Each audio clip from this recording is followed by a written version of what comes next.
I'm tracking scattered showers on the dual Doppler 5000 radar, plus our next chance for thunderstorms.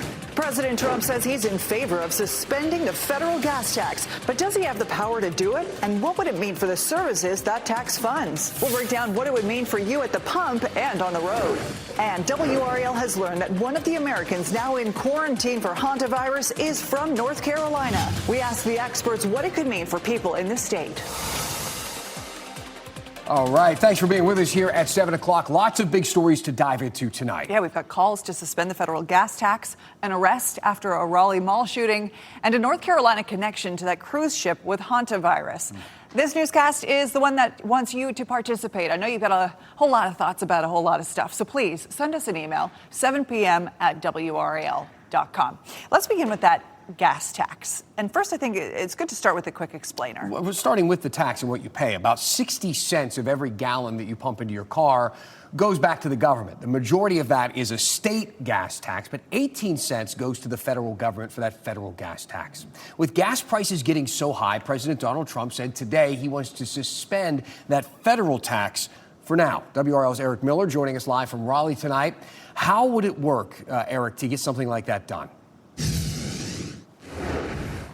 Well, Dan, if the president wants to try to do something directly about these numbers right here, he cannot do it alone. The president would need congressional approval in order to suspend the gas tax. Now, WRAL has reached out to North Carolina's entire congressional delegation, both Democrats and Republicans, to ask whether or not they'd be in favor of doing this. So far, we're still waiting to hear back.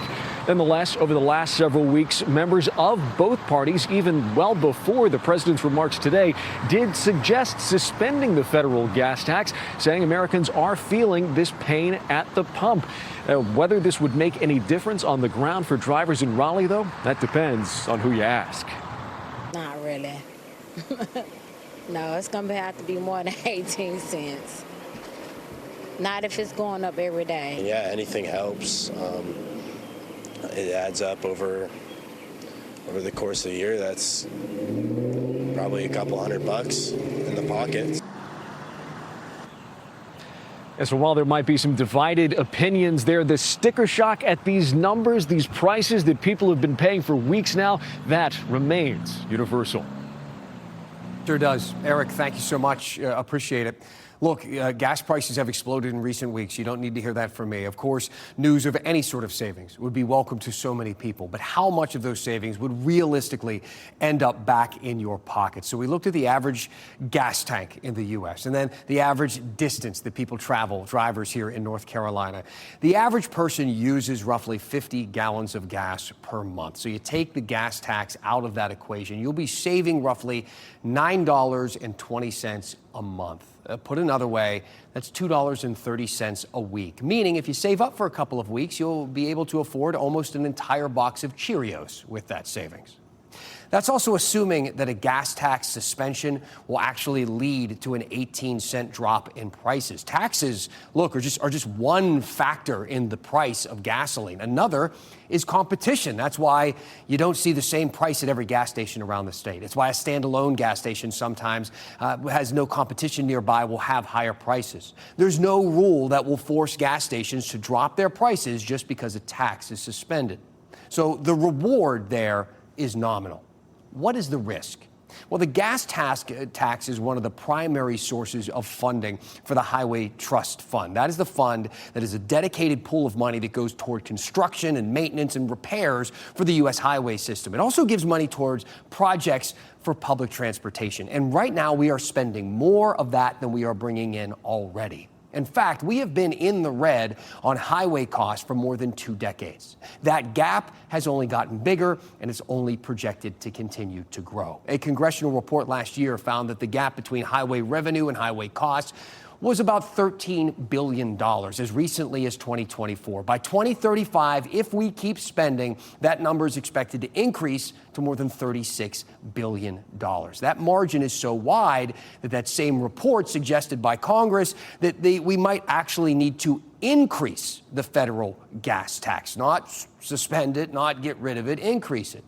That's only happened 4 times in the last 70 years. Lawmakers tried this the last time in the early 2000s. It didn't go well. People don't like paying more in tax, but they also like nice roads and safe bridges. And this means that there would be less money for those projects. Would it mean more potholes and longer construction projects? We'll see. Maybe lawmakers will find ways to do the same amount of work or more work with even less. This is always the debate around our tax dollars and how they're spent. The main driver behind these higher gas prices, though, is pretty clear. That is the war in Iran. Just today, the president said, quote, a ceasefire is on, quote, life support. That's not exactly a great sign for a war that is ending soon. Experts estimate that prices are up about $1.35 since the war started. So even if the gas tax does go away for a little while, until the war ends, people may not see meaningful relief at our gas pumps. Ashley. Good, important information there, Dan. Let's move on to the weather. Some cooler air moving in. Meteorologist Kat Campbell in the Severe Weather Center. Kat, how cool could it get? Well, temperatures have been falling all throughout the day, and they're just going to keep going down all the way into the 40s tonight. So make sure that you grab a jacket, a sweater. You're going to need it. You probably do already. I just stepped outside. The cold front has passed. It brought a little bit of rain to us earlier today. We're down to 54 in Raleigh at the moment. 63 in Fayetteville, 62 in Wilmington. By the time you wake up tomorrow morning, it is going to be pretty chilly at the bus stop for May. 43 in Roxborough, 45 in Durham, 47 in Raleigh, 46 in Rocky Mount, upper 40s to lower 50s for Goldsboro and Fayetteville. But we've got 90s on our 7-day forecast. I'll have a closer look at these big temperature swings ahead, plus our only other chance for rain this week coming up.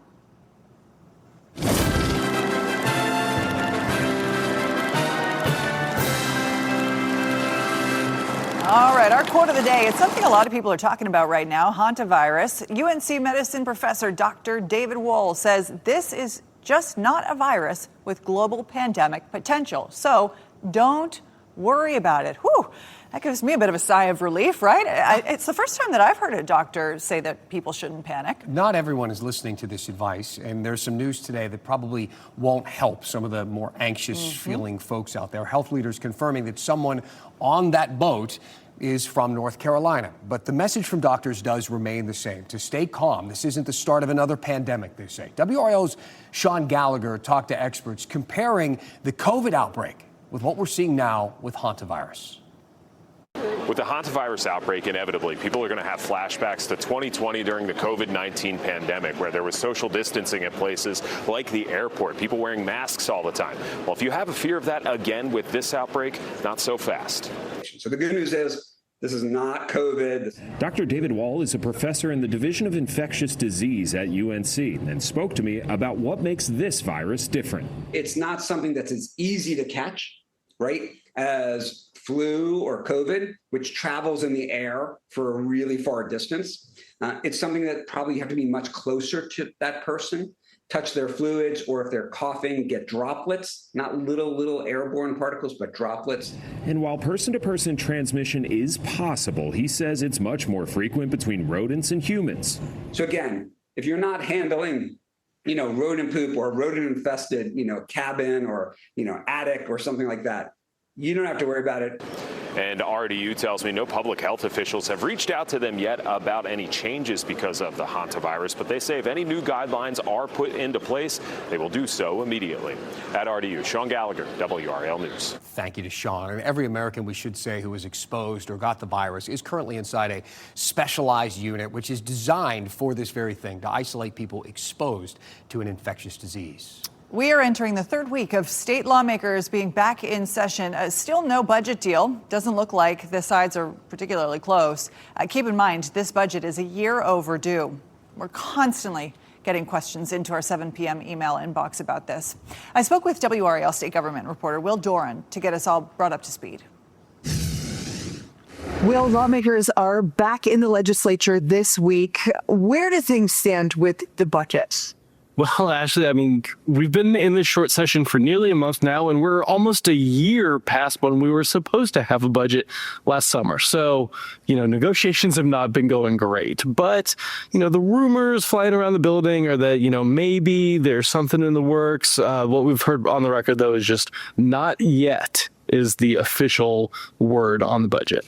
This is one of the most common topics that we get in the 7 p.m. inbox is about the state budget and where things stand with that. What about the lawmakers? Are they getting pressure from their constituents? Oh, absolutely. They're hearing it from their constituents. You know, lots of people know who their state lawmakers are. And this isn't just a purely partisan thing. You know, we heard last week from a Harnett County Republican Senator, Jim Bergen. He said it's the number one thing that he hears when he goes out around his district. I mean, you know, Harnett County is a pretty deep red conservative part of the state, but you have a lot of people who rely on the state for their salary, for their health care, things like that. And they want to see this get done. Now, you said that we are nearly a year overdue for a state budget. What does that mean for the next year's budget if they do get anything passed? The biggest question right now, Ashley, is what we do about salaries for the hundreds of thousands of state government workers. And in the past, when they've missed the deadline on the budget, they've always done some sort of retroactive raise. Say, okay, we're 3 months late, but we'll give you those 3 months worth of raises. Now that we're almost a year out, there's a question of, okay, that's a lot of money. Do we actually pay that this year, or do we just give these state employees a one-time bonus as sort of a sorry for this past year, and then starting this summer, start with the real raises? So that's still very much an undecided question. And of course, all of that is contingent on them actually getting a deal done. We have one question from a viewer, Ken in Fuquay Arena, and he's asking something that we've seen a lot of people want to know more about. And he asks about, isn't this law that they have to get a budget done? In North Carolina, the answer is no. No, it's really not. And that's part of the reason why there's not as much pressure on lawmakers. It's purely political pressure. There's no real deadline. We don't hit a government shutdown when we don't have a budget.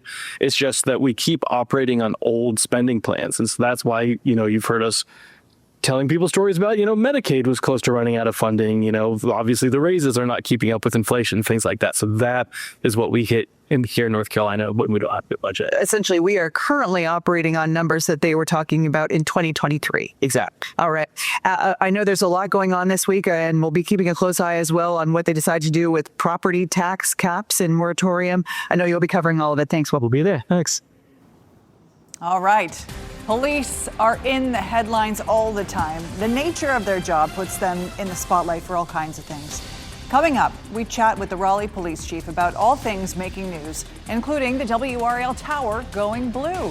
We also look at a special tribute during National Police Week as we look live outside of our WRAL studios. And National Police Week comes with a big chunk of change for public safety in Wake County. The new project's meant to make the triangle safer. That's all coming up next.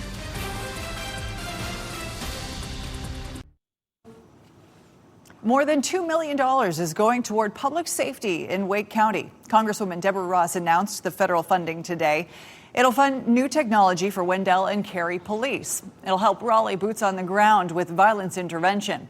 Half of that money is going to the Wake County Sheriff's Office for a mobile command center unit and equipment. The sheriff says it's a big help.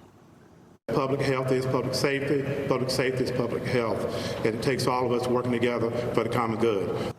Mobile command centers have a whole lot of different uses, ranging from murder cases to searches for missing people to helping someone in a mental health crisis.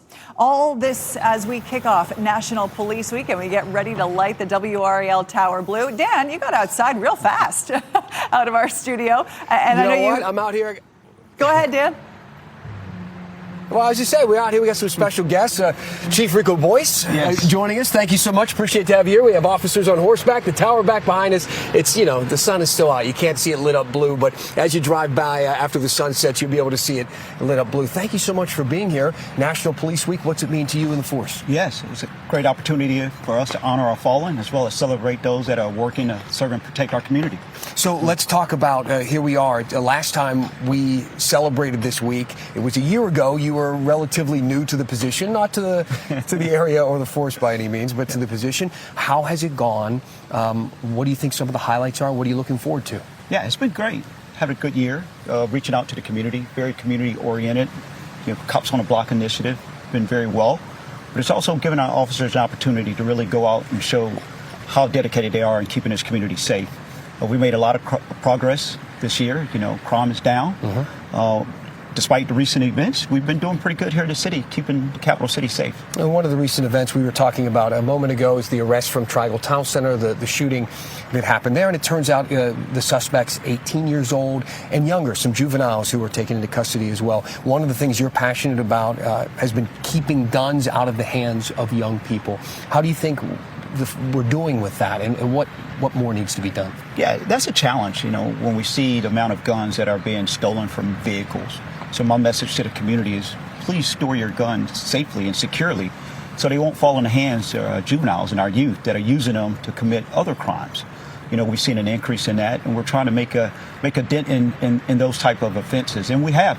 So I encourage everybody, lock your firearm up, and we're being very proactive with our juveniles, with our camps and opportunities where they can have positive interactions and make positive decisions with our summer camps and our mentoring programs. Money, budgets, it's on the mind of everybody, from public institutions all the way down to just everybody's wallet and what their paycheck looks like. With the budget process underway, when it comes to the police force, where is the money needed? No, you can't nobody gets everything they want. What are the things you're hoping for most? We're going to grow this department. Got to have positions on this department. So that's going to be the priority. I feel very optimistic that the city council, the mayor, will make sure that they take that in consideration when they present a budget, and the city manager is aware of that. So looking forward to what that is. I haven't seen the budget yet, but that's the priority coming out of Raleigh PD, is just adding positions on the department. There are always fun things this week during National Police Week to get the community involved, get morale high for police officers. What are some of the things happening that people can expect as we go through the next couple of days? Yes, well, we started this morning with the Wake County Law Enforcement Memorial Ceremony. Very thankful for that, having the families there of our fallen heroes. But later on this week, I have an opportunity to go back over to NC State, doing the NC State UNC baseball game. Coach Avent's going to have me out throwing the first pitch, so very excited about that.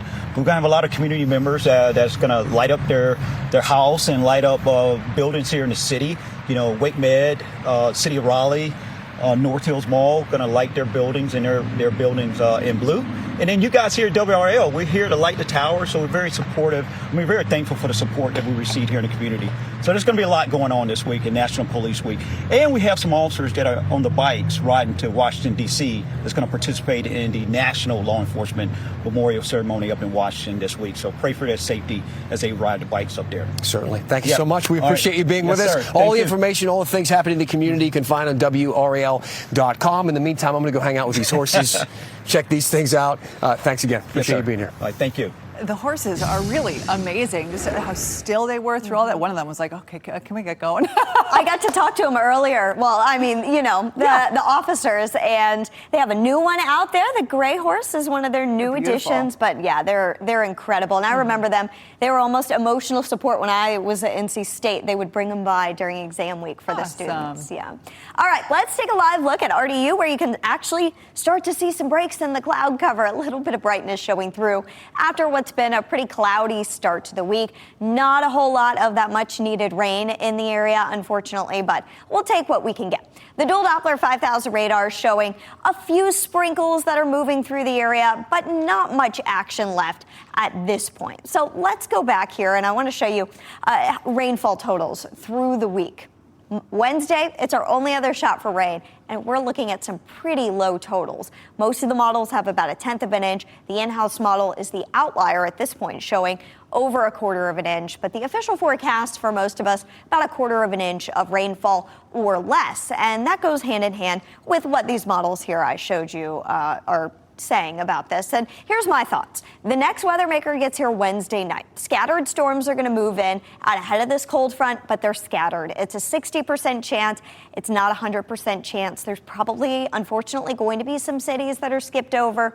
The best chance for rain comes pretty late Wednesday night into the overnight hours, and it's not looking like a widespread heavy rain in our area.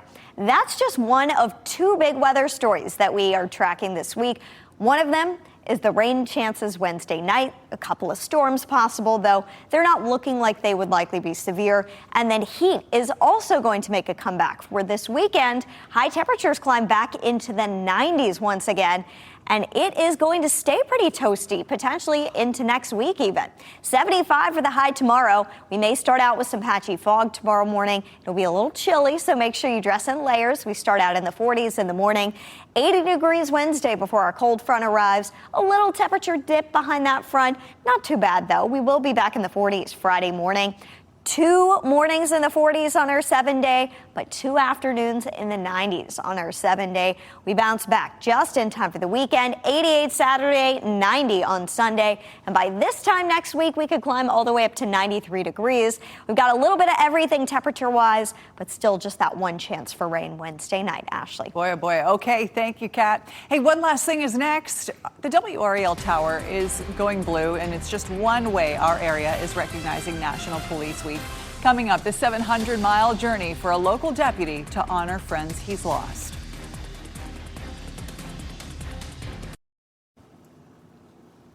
One last thing for you tonight, another quick look at National Police Week and all the efforts around our area and the state to thank law enforcement. Again, before stopping by our building, Raleigh Police Chief Rico Boyce, as he mentioned, joined that law enforcement group from all around Wake County for a ceremony this morning. And that event paid tribute to more than 24 officers who died in the line of duty, including RPD officer Gabe Torres and Wake County Deputy Ned Bird. One deputy in our area is taking his tribute on the road. A Halifax County deputy riding 700 miles from the North Carolina coast to Washington, D.C. Today's leg took them from Richmond, Virginia to Stafford. So far, the group has gone more than 570 miles. They're slated to get to D.C. on Wednesday. We wish them Impressive. Yes, exactly. All the best. There's a similar effort based out of Charlotte, and their journey will total about 500 miles. And again, this is just the beginning of National Police Week. There will be countless other events and ceremonies over the next couple of days that we will update you on. Thanks for watching WRAL News at 7. We'll see you tomorrow. Have a great night.